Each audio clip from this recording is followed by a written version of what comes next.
Our first challenge is to get from home in Seattle to Brazil. We fly first to Atlanta and then to São Paulo, Brazil. Almost 7,000 miles, 18 and a half hours, and 4 time zones later, we watch the sun rise before landing in São Paulo. We are staying overnight at a hotel near the airport to recuperate and meet our fellow travelers. We can't sleep, so we break out the cameras and practice around the hotel on chickens, peafowl, and flowers. We see our first indigenous bird. At dinner, we meet our fellow travelers. In the morning, it's back to the airport. We get a better appreciation of just how big São Paulo is from the air. Over 21 million people live in the greater metropolitan area. When we leave the urban areas, the landscape looks a lot like the Midwestern United States, flat with lots of agriculture.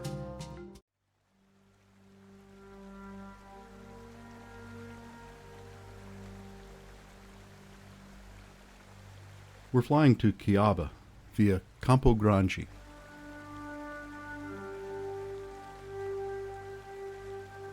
From Cuiaba, we are getting close to the Pantanal.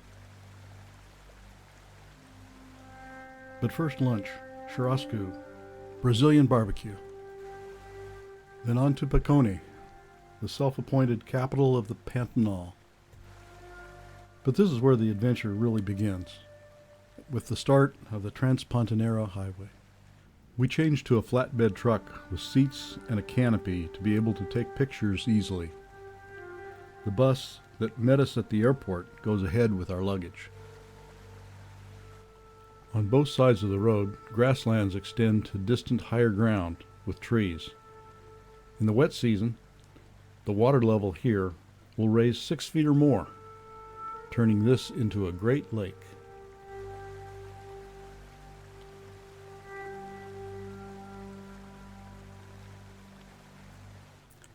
The roadbed was built by excavating on either side, leaving year-round ponds that are rich in wildlife.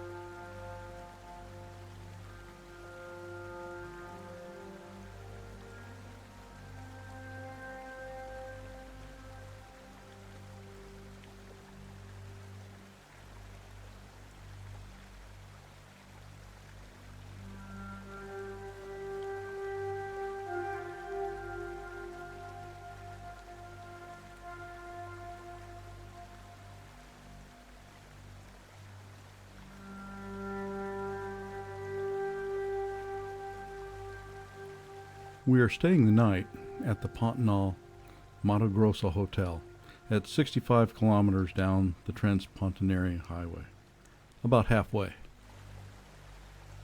We're pleasantly surprised by the comfortable accommodations and the good food in such a relatively remote location.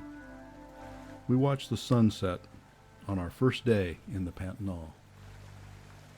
We're up before dawn and eager to explore the Pixiam River.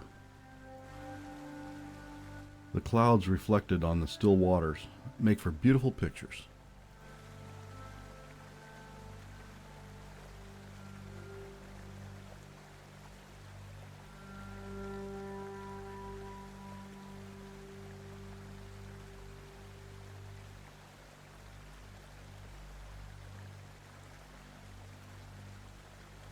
The cormorants are just waking up in their roost tree.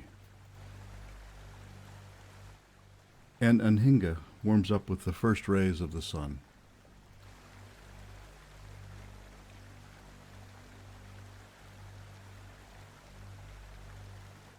The iguanas are out too, warming up in the new day's sun.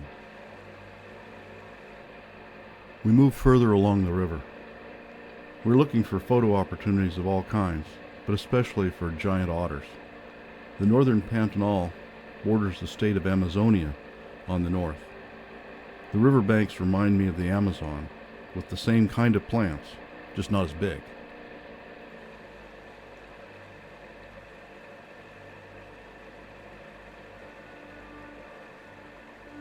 The kingfishers are out looking for breakfast.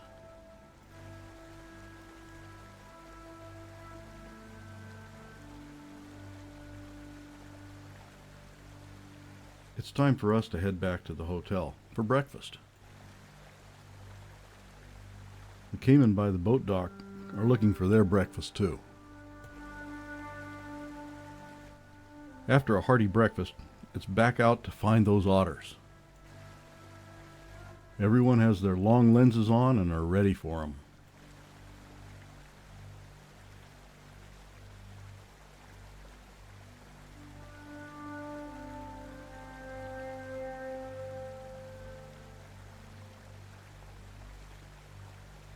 We're entertained for a while by a jabiru and a couple of caracara.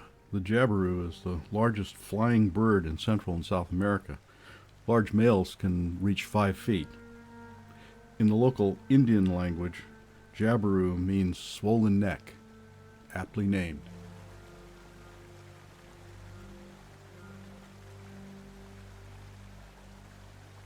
Sherry had some fun with this picture.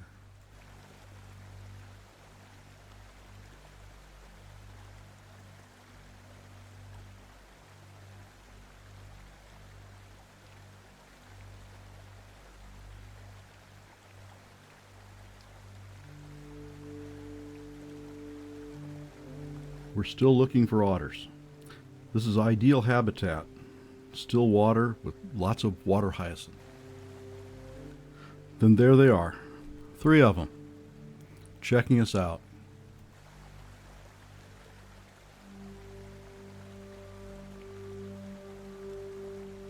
Then as quickly as they came, they disappear under the water hyacinths. As much as we'd like to stay and see more of our otters, we need to be at the end of the Transpantaneira highway by nightfall, so it's back to the road.